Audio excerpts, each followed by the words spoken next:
ओम नमो भगवते वासुदेवाय।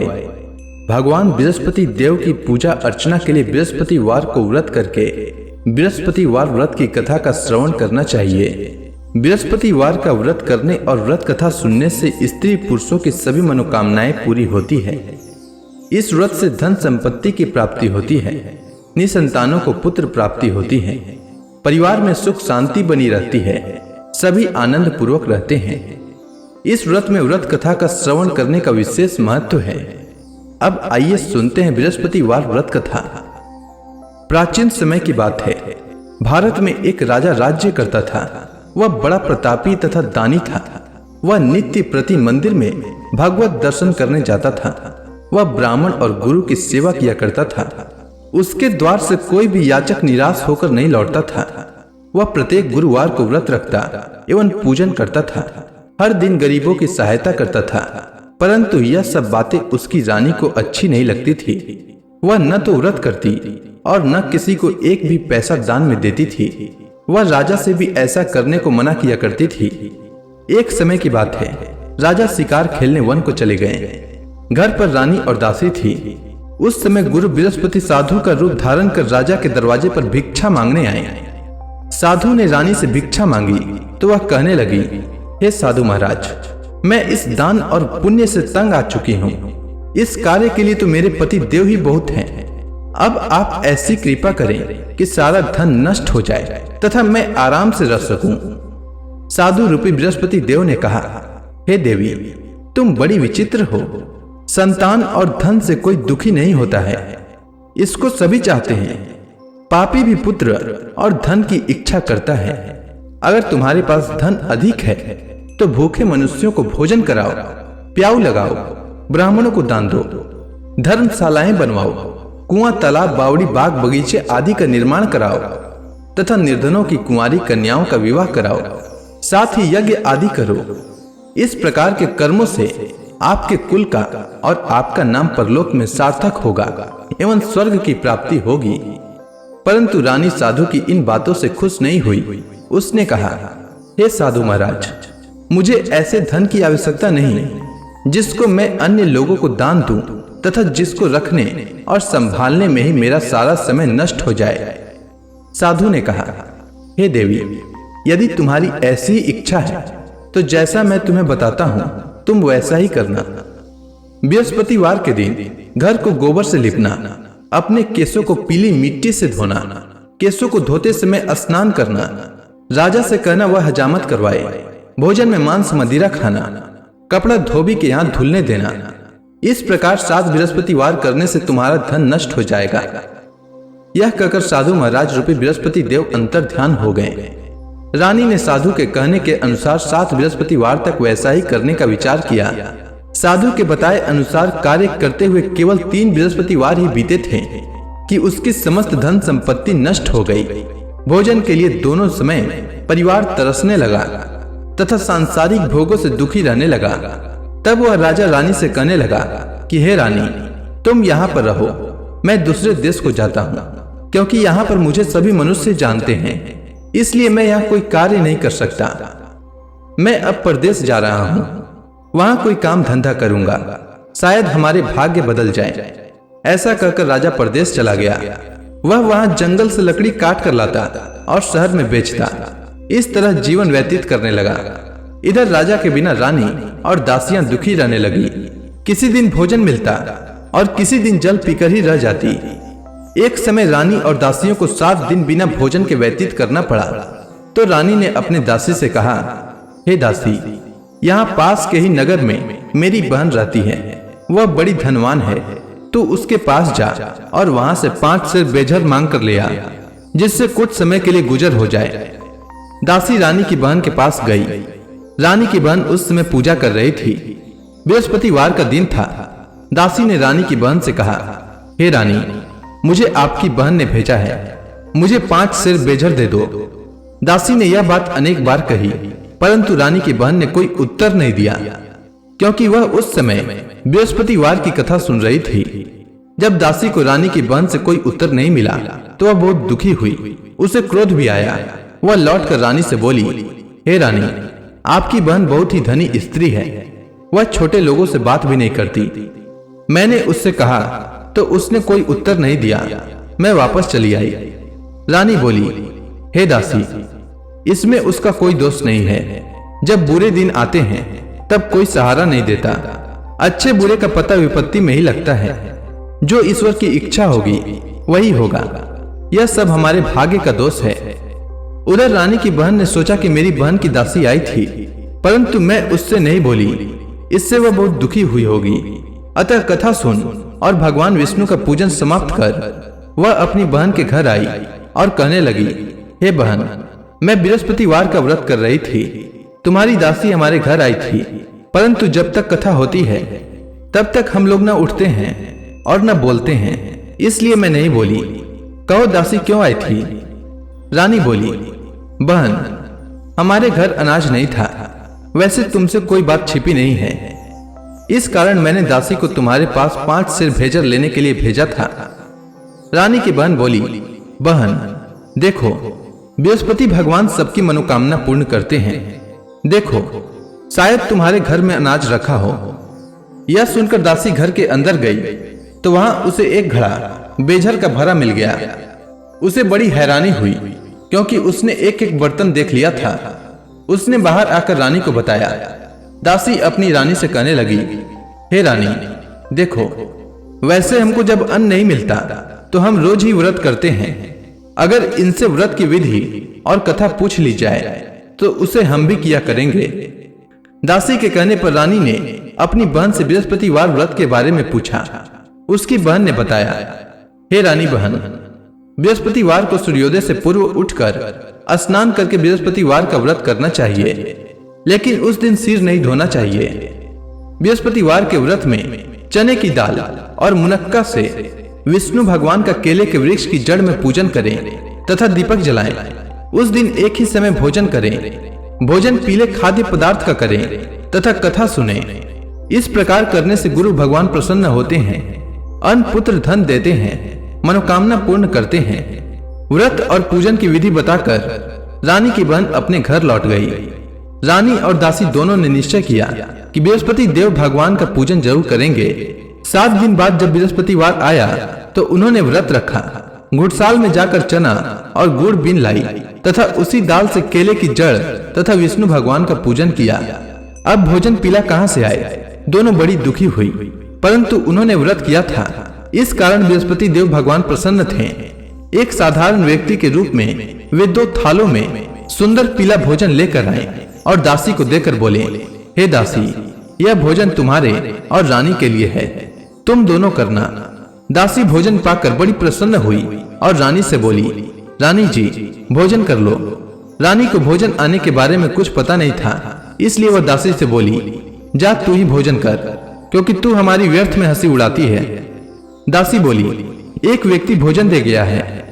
रानी कहने लगी, वह भोजन तेरे लिए दे गया है, तू ही भोजन कर। दासी ने कहा, वह व्यक्ति हम दोनों के लिए 2 थालों में भोजन दे गया है, इसलिए मैं और आप दोनों ही साथ साथ भोजन करेंगी। दोनों ने गुरु भगवान को नमस्कार कर भोजन प्रारंभ किया। उसके बाद से वे प्रत्येक बृहस्पतिवार को गुरु भगवान का व्रत और पूजन करने लगी। बृहस्पति भगवान की कृपा से उनके पास धन हो गया, परंतु रानी फिर से पहले की ही तरह आलस्य करने लगी। तब दासी बोली, देखो रानी, तुम पहले भी इस प्रकार आलस्य करती थी। तुम्हें धन के रखने में कष्ट होता था, इस कारण सभी धन नष्ट हो गया। अब गुरु भगवान की कृपा से धन मिला है तो फिर तुम्हें आलस्य होता है। बड़ी मुसीबतों के बाद हमने यह धन पाया है, इसलिए हमें दान पुण्य करना चाहिए। तुम भूखे मनुष्यों को भोजन कराओ, प्याऊ लगवाओ, ब्राह्मणों को दान दो, कुआं तालाब बावड़ी आदि का निर्माण कराओ, मंदिर पाठशाला बनवाकर दान दो, कुंवारी कन्याओं का विवाह करवाओ। धन को शुभ कार्यों में खर्च करो, जिससे तुम्हारे कुल का यश बढ़े तथा स्वर्ग प्राप्त हो और पितृ प्रसन्न हो। दासी की बात मानकर रानी ने इसी प्रकार के कर्म करने प्रारंभ किए, जिससे उनका काफी यश फैलने लगा। एक दिन रानी और दासी आपस में विचार करने लगी कि न जाने राजा किस दशा में होंगे, उनकी कोई खोज खबर नहीं है। गुरु भगवान से उन्होंने प्रार्थना की और भगवान ने रात्रि में राजा को स्वप्न में कहा, हे राजा, उठ, तेरी रानी तुझको याद करती है, अब अपने देश को लौट जा। राजा प्रातः काल उठकर जंगल से लकड़ियां काट कर लाने के लिए जंगल की ओर चल पड़ा। जंगल से गुजरते ही वह सोचने लगा, रानी की गलती से उसे कितने दुख भोगने पड़े। राजपाट छोड़कर उसे जंगल में आकर रहना पड़ा। जंगल से लकड़ियां काटकर उन्हें बेचकर गुजारा करना पड़ा। उसी समय उस जंगल में बृहस्पति देव एक साधु का रूप धारण कर आए और राजा के पास आकर बोले, हे लकड़हारे, तुम इस सुनसान जंगल में किस चिंता में बैठे हो, मुझे बतलाओ। यह सुनकर राजा के नेत्रों में जल भर आया और साधु की वंदना कर बोले, हे प्रभु, आप सब कुछ जानने वाले हैं। इतना कहकर राजा ने साधु को अपनी संपूर्ण कहानी सुना दी। महात्मा दयालु होते हैं। वे राजा से बोले, हे राजा, तुम्हारी पत्नी ने बृहस्पति देव के प्रति अपराध किया था, जिसके कारण तुम्हारी यह दशा हुई है। अब तुम किसी प्रकार की चिंता मत करो, भगवान तुम्हें पहले से अधिक धन देंगे। देखो, तुम्हारी पत्नी ने बृहस्पतिवार का व्रत प्रारंभ कर दिया है। अब तुम भी बृहस्पतिवार का व्रत करके चने की दाल व गुड़ जल के लोटे में डालकर केले का पूजन करो, फिर कथा सुनो। भगवान तुम्हारी सब मनोकामनाओं को पूर्ण करेंगे। साधु को प्रसन्न देखकर राजा बोला, हे प्रभु, मुझे लकड़ी बेचकर इतना पैसा भी नहीं बचता जिससे भोजन करने के उपरांत कुछ बचा सकूं। मैंने रात्रि में अपनी रानी को व्याकुल देखा है। मेरे पास कोई साधन नहीं जिससे समाचार जान सकूं। फिर मैं बृहस्पति देव की क्या कहानी सुनूं? मुझको तो कुछ भी मालूम नहीं है।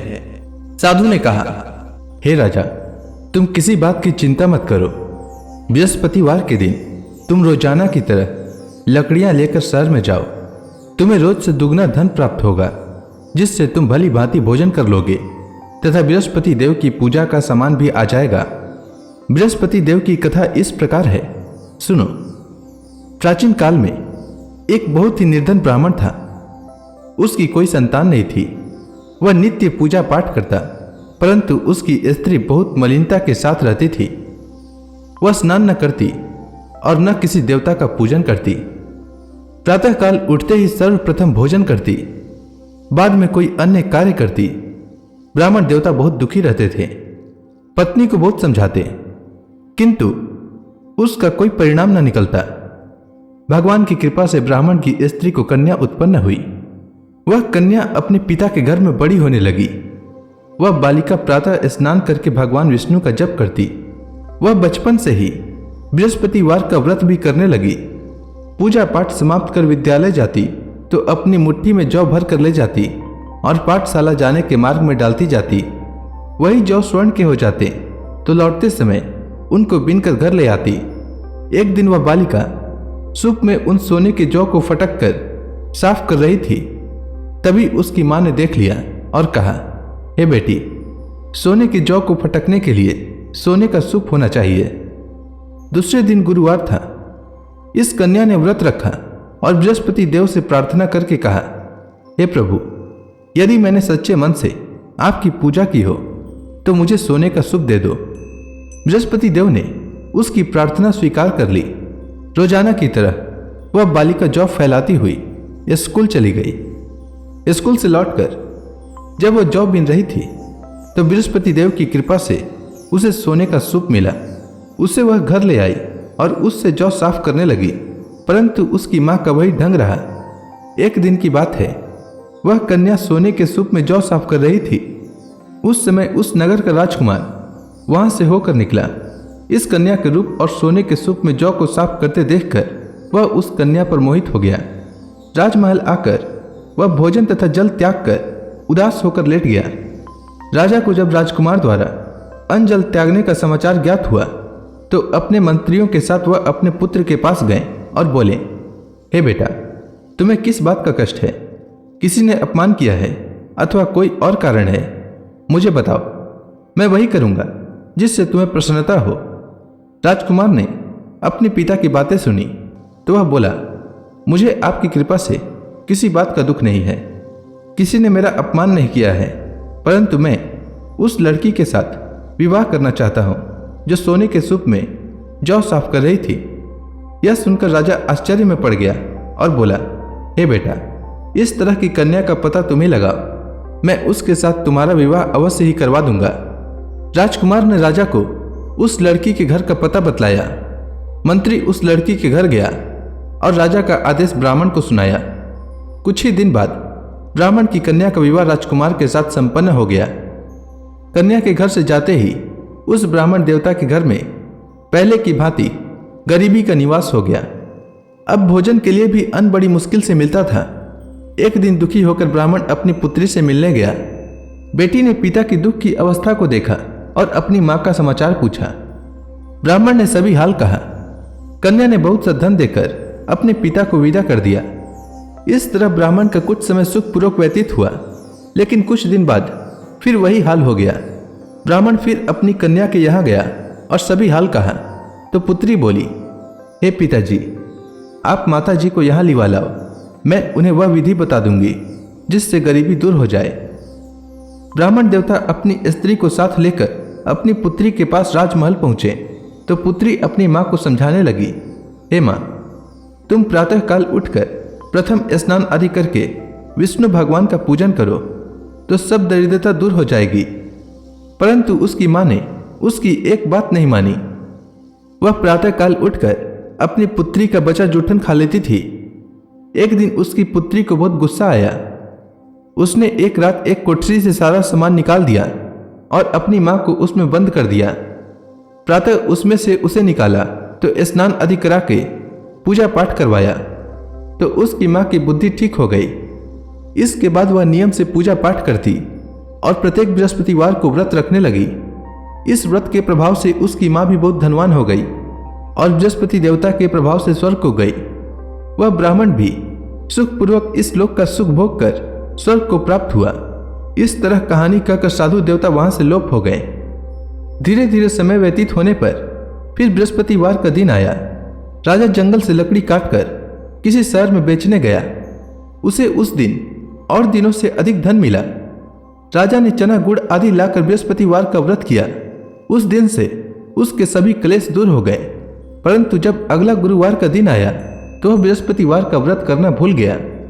इस कारण बृहस्पति भगवान नाराज हो गए।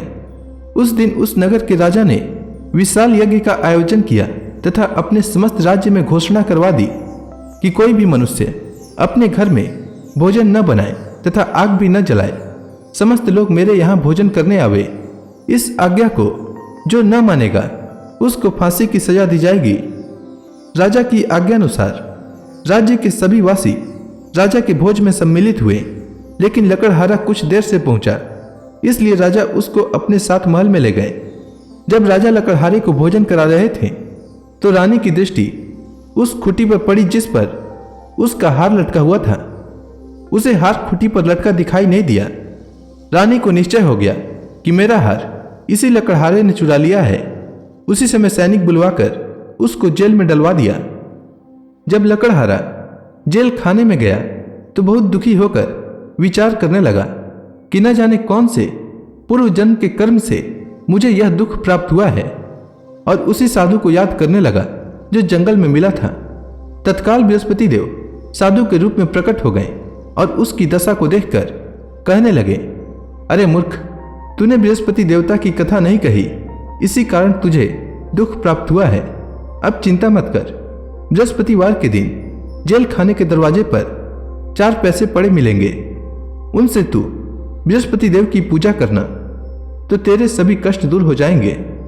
अगले बृहस्पतिवार उसे जेल के द्वार पर 4 पैसे मिले। राजा ने पूजा का सामान मंगवाकर कथा कही और प्रसाद बांटा। उसी रात्रि को बृहस्पति देव ने उस नगर के राजा को स्वप्न में कहा, हे राजा, तूने जिस आदमी को जेल खाने में बंद कर दिया है वह निर्दोष है, वह राजा है, उसे छोड़ देना। रानी का हार उसी खुटी पर लटका हुआ है। अगर तू ऐसा नहीं करेगा तो मैं तेरे राज्य को नष्ट कर दूंगा। राजा प्रातःकाल उठा और खुटी पर हार टंगा देखकर लकड़हारे को बुलाकर क्षमा मांगी तथा राजा के योग्य सुंदर वस्त्र आभूषण भेंट कर उसे विदा किया। गुरुदेव की आज्ञानुसार राजा अपने नगर को चल दिया। राजा जब नगर के निकट पहुंचा तो उसे बड़ा ही आश्चर्य हुआ। नगर में पहले से अधिक बाग, तालाब और कुएं तथा बहुत सी धर्मशालाएं, मंदिर आदि बने हुए थे।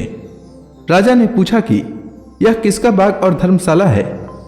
तब नगर के सब लोग कहने लगे कि यह सब रानी और दासी द्वारा बनाए गए हैं। राजा को आश्चर्य हुआ और गुस्सा भी आया।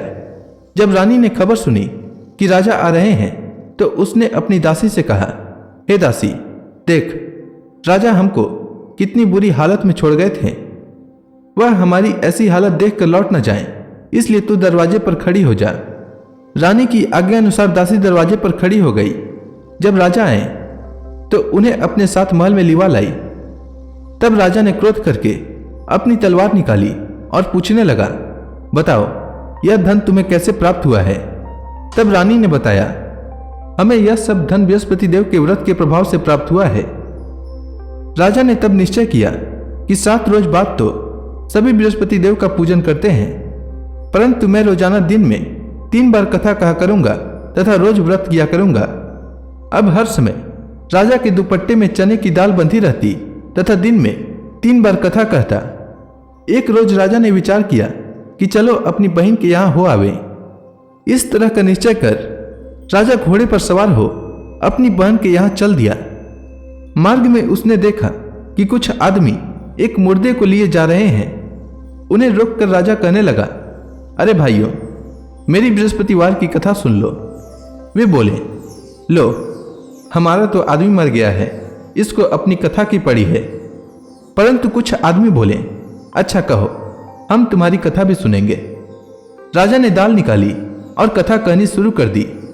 जब कथा आधी हुई तो मुर्दा हिलने लगा और जब कथा समाप्त हुई तो राम राम करते हुए वह मुर्दा खड़ा हो गया। राजा आगे बढ़ा। उसे चलते चलते शाम हो गई। आगे मार्ग में उसे एक किसान खेत में हल चलाता मिला। राजा उससे बोला, अरे भैया, तुम मेरी बृहस्पतिवार की कथा सुन लो। किसान बोला, जब तक मैं तेरी कथा सुनूंगा तब तक 4 हरया जोत लूंगा। जा अपनी कथा किसी और को सुनाना। राजा आगे चलने लगा। राजा के हटते ही बैल पछाड़ खाकर गिर गए तथा किसान के पेट में बहुत जोर से दर्द होने लगा। उसी समय किसान की पत्नी रोटी लेकर आई। उसने जब यह देखा तब हाल पूछा। बुढ़िया दौड़ी दौड़ी उस घुड़सवार के पास गई और उससे बोली, मैं तेरी कथा सुनूंगी, तू अपनी कथा मेरे खेत पर ही चलकर कहना। राजा ने लौटकर बुढ़िया के खेत पर जाकर कथा कही, जिसके सुनते ही बैल खड़े हो गए तथा किसान के पेट का दर्द भी बंद हो गया। राजा अपनी बहन के घर पहुंच गया। बहन ने भाई की खूब मेहमानी की। दूसरे रोज प्रातःकाल राजा जागा तो वह देखने लगा कि सब लोग भोजन कर रहे हैं। राजा ने जब अपनी बहन से पूछा कि ऐसा कोई मनुष्य है जिसने भोजन नहीं किया हो जो मेरी बृहस्पतिवार की कथा सुन ले, तो बहन बोली, हे भैया, यह देश ऐसा ही है। पहले यहाँ के लोग भोजन करते हैं, बाद में अन्य काम करते हैं। अगर पड़ोस में कोई हो तो दिखाती हूं। ऐसा कहकर बहन देखने चली, परंतु उसे कोई भी ऐसा व्यक्ति नहीं मिला जिसने भोजन न किया हो। वह एक कुम्हार के घर गई जिसका लड़का बीमार था। उसे मालूम हुआ कि उसके यहाँ 3 दिन से किसी ने भोजन नहीं किया है। रानी ने अपनी भाई की कथा सुनने के लिए कुम्हार से कहा। वह तैयार हो गया।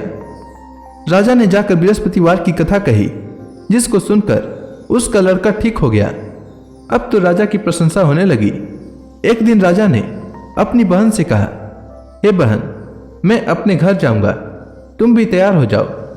राजा की बहन ने अपनी सास से अपने भाई के साथ जाने की आज्ञा मांगी। सास बोली, चली जा, परंतु अपने लड़कों को मत ले जाना, क्योंकि तेरे भाई को कोई संतान नहीं होती है। बहन ने अपने भाई से कहा, हे भैया, मैं तो चलूंगी, परंतु कोई बालक नहीं जाएगा। राजा ने कहा, जब कोई बालक नहीं चलेगा तब तुम जाकर ही क्या करोगी? दुखी मन से राजा अपने नगर को लौट आया। राजा ने अपनी रानी से कहा, हम निसंतान हैं, इसलिए कोई हमारे घर आना पसंद नहीं करता। इतना कह वह बिना भोजन आदि किए शैया पर लेट गया। रानी बोली, हे प्रभु, बृहस्पति देव ने हमें सब कुछ दिया है, वे हमें संतान भी अवश्य देंगे। उसी रात बृहस्पति देव ने राजा को स्वप्न में कहा, हे राजा, उठ, सभी सोच त्याग दे, तेरी रानी गर्भवती है। राजा को यह जानकर बड़ी खुशी हुई। 9वें महीने रानी के गर्भ से एक सुंदर पुत्र पैदा हुआ। जब राजा की बहन ने यह शुभ समाचार सुना तो वह बहुत खुश हुई तथा बधाई लेकर अपने भाई के यहाँ आई। तभी रानी ने कहा, घोड़ा चढ़कर नहीं आई, गधा चढ़ी आई। रानी की बहन बोली, भाई मैं इस प्रकार न कहती तो तुम्हें औलाद कैसे मिलती। बृहस्पति देव ऐसे ही हैं, जिसके मन में जो कामनाएं रहती है सभी को पूर्ण करते हैं। जो सद्भावना पूर्वक बृहस्पतिवार का व्रत करता है एवं यह कथा पढ़ता है अथवा सुनता है और दूसरों को सुनाता है, बृहस्पति देव उसकी सभी मनोकामना पूर्ण करते हैं। बृहस्पति देव उनकी सदैव रक्षा करते हैं।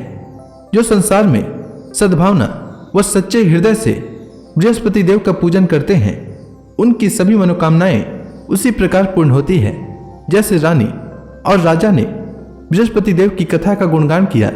उनकी सभी इच्छाएं बृहस्पति देव ने पूर्ण की। मनुष्य को हृदय से उनका मनन करते हुए जयकारा करना चाहिए। तो प्रेम से बोलिए, बृहस्पति देव की जय, विष्णु भगवान की जय, समस्त देवी देवताओं की जय।